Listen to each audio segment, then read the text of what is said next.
bersyukur kita masih diberikan kesempatan untuk beribadah di tengah situasi seperti ini. Mari kita mau datang kepada Dia. Kita bersatu dalam doa. Terima kasih Tuhan buat kasih setia-Mu dalam hidup kami. Kami mempersembahkan seluruh hidup kami untuk Engkau. Terima kasih hari ini kami bisa beribadah online Tuhan. Kami percaya dimanapun itu kami berada, di rumah sekalipun ada hadirat-Mu bekerja buat kami. Ini hidup kami Tuhan, kami mau bawa sebagai penyembahan yang hidup yang kudus ya Tuhan. Dalam nama-Mu kami memuji Tuhan. Haleluya. Terima kasih Tuhan Yesus.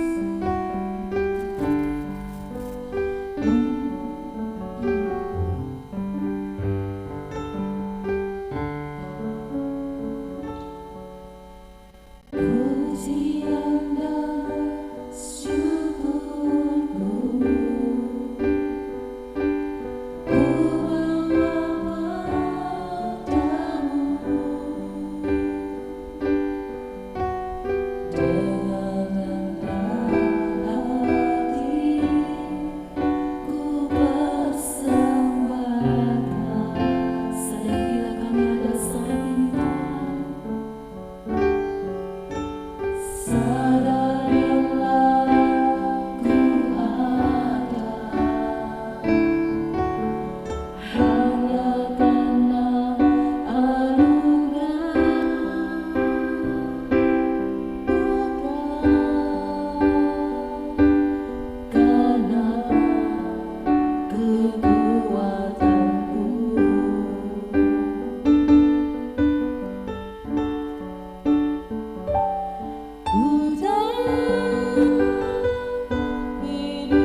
berharga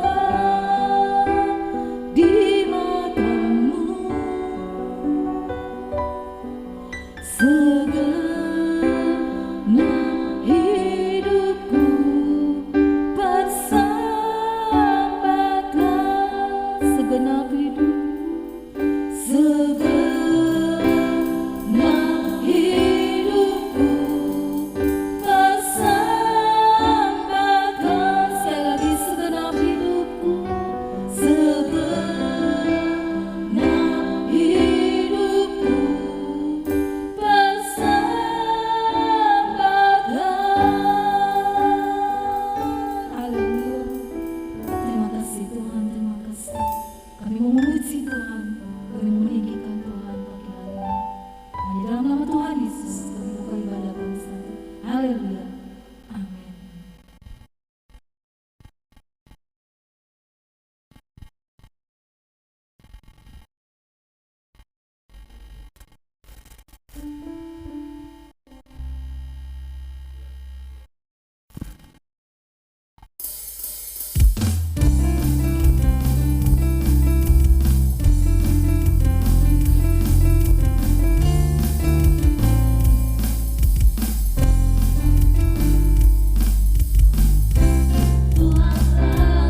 Shalom, selamat pagi.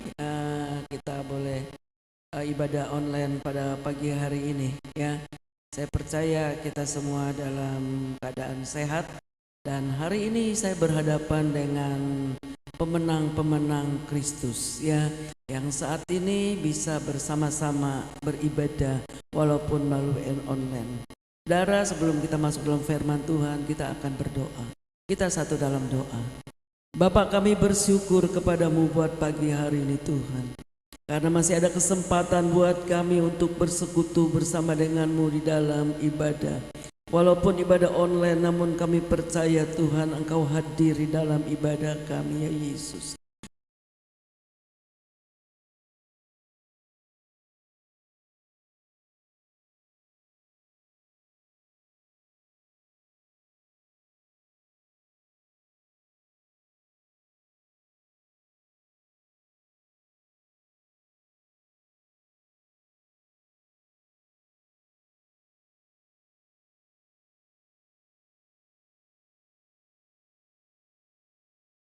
Setiap pemilik kebun anggur adalah hasil buah yang ranum, hasil buah yang bagus, hasil buah yang menyenangkan hati tuannya, saudara.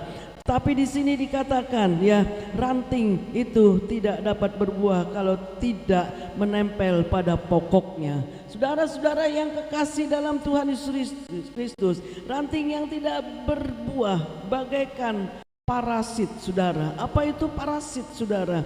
Parasit itu adalah pohon yang menempel pada pohon besar. Nah, parasit inilah yang akan memakan ya vitamin-vitamin yang ada di dalam pohon anggur tersebut. Nah, saudara, jadi kita melihat di sini ya, ranting-ranting yang tidak berbuah itu bagaikan parasit, ya tumbuh dalam saudara tanaman itu. Saudara-saudara yang kekasih dalam Tuhan Yesus Kristus. Nah, dikatakan di sini bahwa pokok anggur atau ranting-ranting yang berbuah itu dibersihkannya supaya lebih banyak berbuah. Tadi kita melihat di sini bahwa kebun anggur itu adalah bangsa Israel, umat pilihan Tuhan, saudara dan saya. Saudara, Tuhan mau kita berbuah, ya. Pohon anggur, ranting yang tidak berbuah itu akan dibakar, dipotong dan dibuang. Tetapi ranting yang berbuah dibersihkannya sehingga lebih banyak ia berbuah. Saudara-saudara yang kekasih dalam Tuhan Yesus Kristus, kita melihat di sini Allah akan membersihkan parasit-parasit yang mengganggu pertumbuhan pohon itu, saudara. Dia akan membersihkannya. Kalau kita baca dari ya Yohanes 15 ayat 3 sampai dengan ayat 5, saya minta Ibu Nita untuk membacakannya. Yohanes 15 ayat 3 sampai 5. Memang sudah bersih karena firman yang telah kukatakan kepadamu. Tinggallah di dalam aku dan aku di dalam kamu. Sama seperti ranting tidak dapat berbuah dari dirinya sendiri kalau ia tidak tinggal pada pokok anggur, demikian juga kamu tidak berbuah jikalau kamu tidak tinggal di dalam aku. Akulah pokok anggur dan kamulah ranting-rantingnya. Barang siapa tinggal di dalam aku dan aku di dalam dia, ia berbuah banyak. Sebab di luar aku kamu tidak dapat berbuat apa-apa. Saudara yang kekasih dalam Tuhan Yesus Kristus, Kristus. Di dalam ayat 3 dikatakan memang kamu sudah bersih karena firman yang telah kukatakan kepadamu. Saudara, sebelum kita mengenal Kristus, sebelum kita menjadi umat pilihan Tuhan, sebelum kita dipanggil untuk menjadi umat kesayangannya, saudara, maka kita adalah orang-orang yang berdosa. Firman Tuhan yang menyucikan seluruh kehidupan kita dengan darahnya, saudara. Dan dikatakan di dalam Yesaya, meskipun dosamu merah seperti kirmisi, ia akan putih seperti salju. Jadi saudara, firman Tuhan yang memproses kehidupan kita. Oleh sebab itu saudara, Tuhan mau ketika kita sedang dibersihkan, ketika kita sedang diproses, ketika kita sedang dibentuk, maka saudara, Tuhan mau agar kita benar-benar berdiam dalam rencananya. Itulah saudara pembersihan yang Tuhan kerjakan di dalam kehidupan kita. Saudara-saudara yang kekasih dalam Tuhan Yesus Kristus, kita melihat di sini ya saudara, bahwa daun yang tidak berguna akan dipotongnya dan dibuang serta dibakar seperti pemisahan antara domba dan kambing. Saudara, daun yang tidak berbuah akan dipotong, dibuang dan dibakar.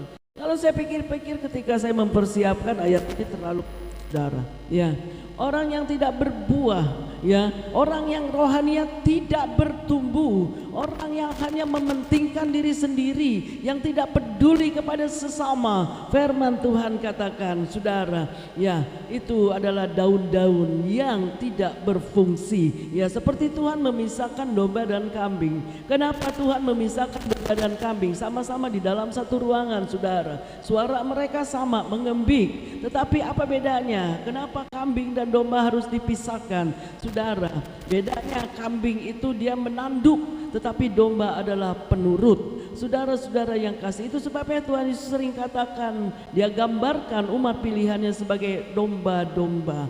Saudara yang kekasih dalam Tuhan Yesus Kristus, kita melihat di sini di dalam kebenaran firman Tuhan, di dalam bagian kedua adalah tujuan utama hidup kita sebagai ranting adalah berbuah. Tujuan utama hidup kita sebagai ranting adalah berbuah. Buah apa yang sudah saudara hasilkan, saudara?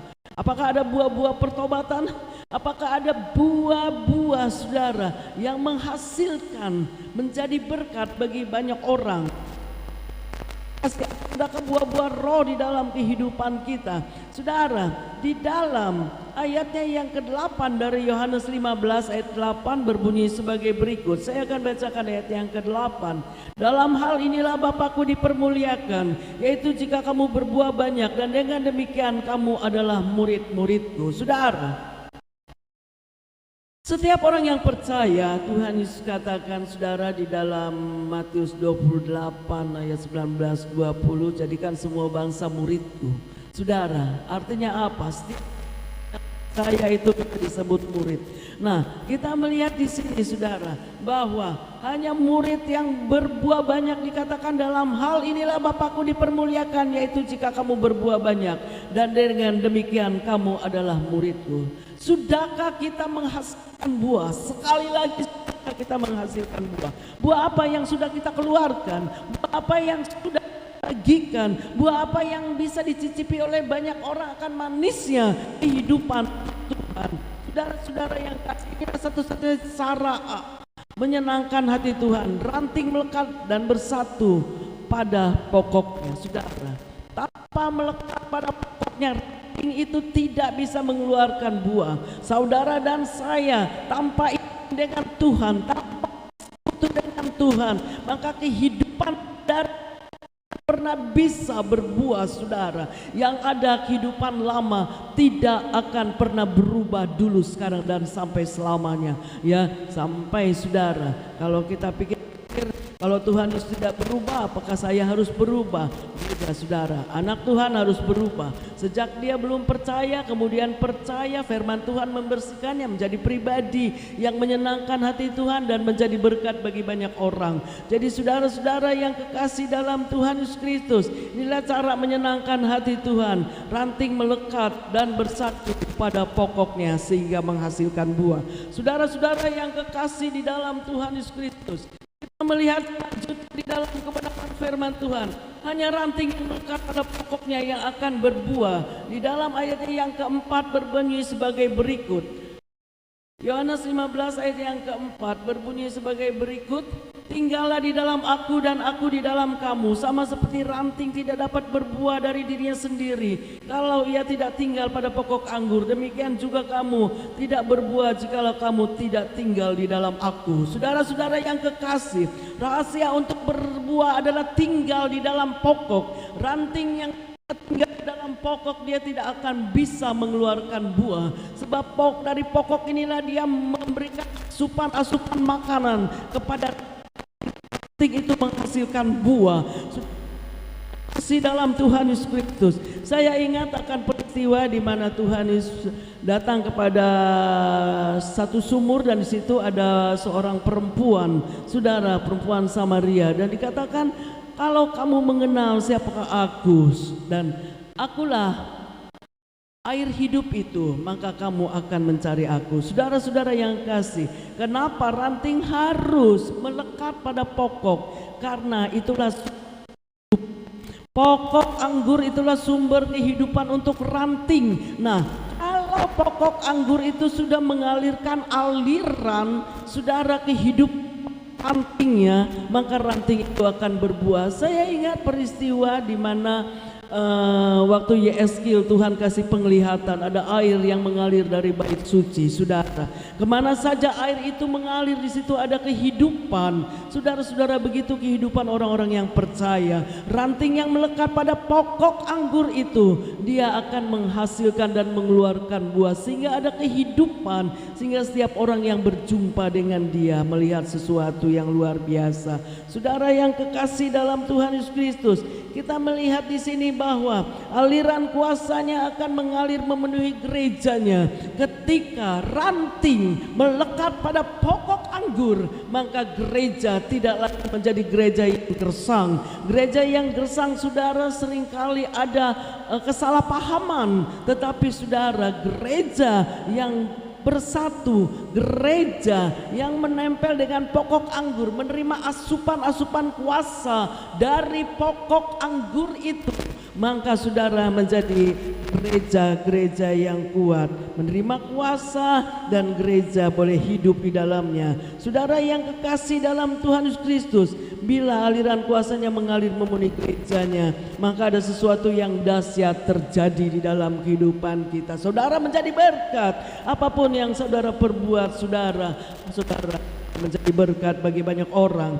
Pesan Tuhan Yesus melalui pelajaran pokok anggur adalah, kita melihat dalam ayat 4 dan ayat yang 6 berbunyi sebagai berikut. Inilah pesan Tuhan Yesus buat kita semua. Ayat 4 sampai dengan ayat 6 saya akan bacakan. Tinggallah di dalam aku dan aku di dalam kamu, sama seperti ranting tidak dapat berbuah dari dirinya sendiri jikalau ia tidak tinggal pada pokok anggur, demikian juga kamu tidak berbuah jikalau kamu tidak tinggal di dalam aku. Akulah pokok anggur dan kamulah ranting-rantingnya. Barang siapa tinggal di dalam aku dan aku di dalam dia, ia berbuah banyak, sebab di luar aku kamu tidak dapat berbuat apa-apa. Sekali lagi saudara, di luar Tuhan kita tidak dapat berbuat apa-apa. Ayat yang ke-6, barang siapa tidak tinggal di dalam aku, ia dibuang keluar seperti ranting dan menjadi kering, kemudian dikumpulkan orang, dicampakkan ke dalam api lalu dibakar. Saudara, ngeri. Firman Tuhan katakan ngeri benar kalau jatuh ke dalam tangan Allah yang hidup. Saudara, selagi masih ada kesempatan kita diperingati, saudara, bertobat, saudara. Selagi kita diperingati, saudara, kita belajar menyadari bahwa apa yang kita lakukan selama kita tidak bersekutu dengan Tuhan, tidak ada keintiman dengan Tuhan, maka yang ada yang timbul adalah keakuan, yang timbul adalah keegoisan, yang timbul adalah mementingkan diri sendiri. Sementara Tuhan mau kita menjadi berkat bagi banyak orang. Dikatakan di sini hanya dengan saudara bersekutu dengan Tuhan, maka ada buah-buah yang dihasilkan. Tanpa buah, ranting-ranting itu akan dibuang dan dicampakkan ke dalam api. Saudara-saudara yang yang kekasih dalam Tuhan Yesus Kristus. Jadi cara untuk berbuah banyak ialah memelihara hubungan dengan Allah. Bagaimana hubungan saudara dengan Tuhan? Bagaimana saudara saat teduh saudara? Bagaimana pembacaan Alkitab saudara setiap hari? Apakah selama kita ibadah online saudara kemudian akan Alkitab? Saudara-saudara, tetap rohani kita harus diisi. Hubungan kita dengan Tuhan harus tetap intim. Saudara, ranting harus melekat pada pokok. Jangan sampai Tuhan katakan bahwa aku sudah membawa pokok anggur dari Mesir, tetapi nyatanya mereka mengecewakan aku. Saudara yang sudah Tuhan panggil, saudara dan saya yang sudah menjadi umat pilihannya, mari kita senangkan hati Tuhan. Saudara-saudara yang kekasih dalam Tuhan Yesus Kristus, hubungan baik akan menghasilkan buah yang banyak. Ketika ranting dan pokok bersatu, saudara, ya terhubung, maka akan ada aliran kuasa mengalir dengan dahsyat. Ada kehidupan. Saudara-saudara yang kekasih dalam Tuhan Yesus Kristus, izinkan aliran kuasa Allah mengalir dalam hidup saudara. Jadilah ranting-ranting yang menghasilkan buah-buah yang harum, buah-buah yang manis, buah-buah yang menyenangkan banyak orang. Saudara yang kasih, kita boleh melihat di sini kesimpulan daripada ya firman Tuhan. Di luar Kristus kita mati. Di luar Kristus rohani kita mati. Di luar Kristus kita tidak bisa berbuah, tidak bisa bertumbuh. Oleh sebab itu jadilah ranting yang selalu melekat pada pokok anggur, dan dengan demikian akan menghasilkan buah-buah yang sejalan dengan karakter Kristus. Saudara yang kekasih, saya percaya saudara dan saya, jemaat GBI Cengklong, boleh terus bertumbuh di dalam Tuhan, dewasa di dalam Tuhan, sampai menjadi keserupaan dengan Kristus. Puji Tuhan, biarlah firman Tuhan pada pagi hari ini boleh menyadarkan kita bahwa tanpa Tuhan kita ini ranting yang tidak bisa menghasilkan apa-apa. Tetapi ketika kita disatukan bersatu dengan pokok anggur, maka ranting itu berbuah banyak. Amin. Ada buah-buah roh yang terus dihasilkan oleh kita. Ada kasih, sukacita, damai sejahtera, kelemah lembutan, penguasaan diri. Itulah saudara buah-buah roh yang Tuhan inginkan dari setiap kita. Puji Tuhan, selamat pagi. Biar firman Tuhan terus menjadi rema dalam hidup kita. Saya sudah berhenti berbicara, namun saya percaya akan terus bekerja dalam hidup kita. Amin. Puji Tuhan, kita berdoa. Bapa di surga, kami bersyukur buat firman-Mu pada pagi hari ini. Ampuni kami ya Tuhan, kalau di dalam hidup ini kami belum menjadi berkat bagi banyak orang, belum menghasilkan buah-buah yang menyenangkan hati Tuhan. Namun kami percaya melalui kebenaran firman-Mu pada pagi hari ini Tuhan, Engkau bekerja di dalam kehidupan kami Bapa. Aliran kuasa-Mu dari pokok anggur mengalir ke ranting, menjadikan kami pribadi-pribadi yang luar biasa. Oleh sebab itu Tuhan, Engkau terus memakai setiap kami. Apapun yang kami lakukan boleh senantiasa menjadi berkat. Seperti firman Tuhan katakan, untuk membawa kesejahteraan kota di mana Engkau tempatkan kami. Terima kasih Tuhan, sebentar kami akan berpisah kembali kepada kegiatan kami masing-masing. Kami percaya Engkau menyertai kami. Sebab itu Tuhan, kami turunkan berkat kami dalam Tuhan Yesus Kristus. Kita kembali ke kegiatan kita masing-masing dengan membawa berkat dari Allah Bapa, damai sejahtera dari Tuhan Yesus, serta penghiburan dari Roh Kudus menyertai kita sekalian mulai pagi hari ini sampai Maranatha. Tuhan Yesus datang untuk menjemput kita. Terpujilah nama-Mu Tuhan. Semua yang diberkati katakan sama-sama, amin.